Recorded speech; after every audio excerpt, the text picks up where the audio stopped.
Good evening to all of you. Gyan Setu academy में आप सभी बच्चों का स्वागत है। आज हम लोग जिस टॉपिक को पढ़ने जा रहे हैं वो हमारा क्या नाम है? प्रेजेंट इंडेफिनिट टेंस, यानी इसी का दूसरा नाम है सिंपल प्रेजेंट टेंस।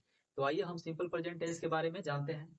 सबसे पहले किसी भी टेंस के वाक्य को बनाने के लिए जरूरी ये होता है कि उसके वाक्य को समझें कि किस टेंस में ये बनने वाला है। तो सबसे पहले पहचान चिन्ह जरूरी होता है किसी भी वाक्य को बनाने के लिए कि हाँ ये वाक्य किस टेंस में बनेगा। इसके लिए पहचानने का तरीका क्या होता है, यानी हम लोग यहाँ पहला टॉपिक पढ़ रहे हैं प्रेजेंट इंडेफिनिट टेंस।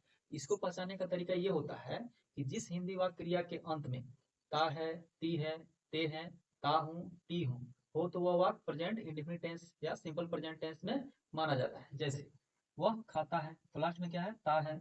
वह गाती है तो लास्ट में क्या है? ती है। वे लोग हंसते हैं तो लास्ट में क्या है? ते हैं। मैं जाता हूँ तो लास्ट में क्या है? ता हूँ। वह खेलते हैं तो लास्ट में क्या है? तीन। यानी जो भी हम यहाँ लिखे हुए लास्ट में वो हमारा क्राइटेरिया यहाँ पे फुलफिल पहचान चिन्ह के साथ बैठ जाए।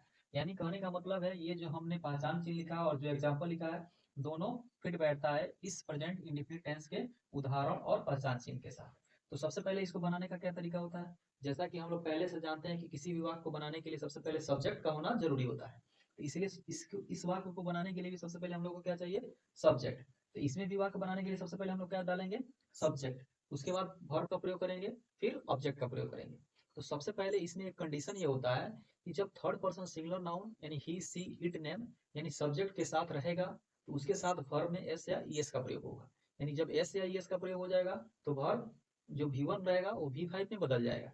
इस प्रकार से हमने यहाँ पे लिखा है इसका स्ट्रक्चर। सबसे पहले सब्जेक्ट प्लस V1 या V5 का प्रयोग हो जाएगा प्लस ऑब्जेक्ट। यानी हम लोग का जो सब्जेक्ट है अगर वो थर्ड पर्सन सिंगुलर नाउन यानी ही सी इट रहता है तो वर्ब के साथ एस या एस लगाएंगे, और नहीं अदर पर्सन रहता है जैसे कि आई हो गया, वी हो गया, यू हो गया, दे हो गया, दोज हो गए, दीज हो गए या अदर कोई भी प्लूरल नाउन्स आते हैं तो उनके साथ वर्ब में एस या एस का प्रयोग नहीं करेंगे। सबसे पहले आप लोग इसको लिख लीजिए, उसके बाद फिर बताते हैं।